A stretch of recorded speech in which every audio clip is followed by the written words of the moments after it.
Global warming effects on moorlands and poles.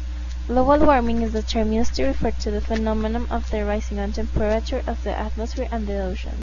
Global warming causes carbon dioxide and other air pollutants accumulate in the atmosphere, forming a layer even more thick, trapping heat from the sun and causing the Earth's temperature to rise. The main source of contamination from the carbon dioxide are the fabrics that generate energy from coal, since they emit 2.5 million tons per year. Second source are the automobiles. They emit 1.5 million tons of CO2 per year.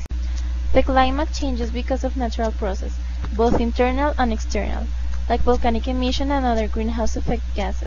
For example, the methane emitted by the animal farm. Effects on the moorlands. The rise in the temperatures because of the global warming reduces brutally the surface of the bioclimatic zone of the moorland, affecting the biodiversity and the water.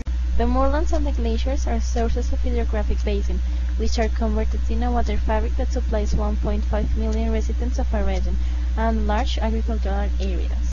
The glacial melting and the destructive use of the moorlands threaten the water fabric. The temperature of the moorlands passed from 13 to 15 degrees Celsius by the last century. Effects on the poles. The thick ice on the North Pole has millions of years, but they are now disappearing. We can only see the ice that was left from the last winter. If last summer melted the oldest and the hardest ice caps, it's likely for the next summer to melt the younger and the recent ice. Temperature in the poles is increasing 3 times as fast as it is in the rest of the world. This happens thanks to the albedo effect, which takes place when the reflective ice turns into dark water.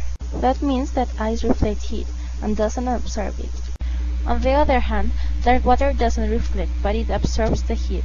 This causes a major temperature increase, and at that time it melts the remaining ice. As ice melts, more dark water presents, which causes more heat to be absorbed. This is the start of a chain that will come on an end where there is no more ice left. Who can tell me if we have heaven? Who can say the way it should be? When light holds the sun.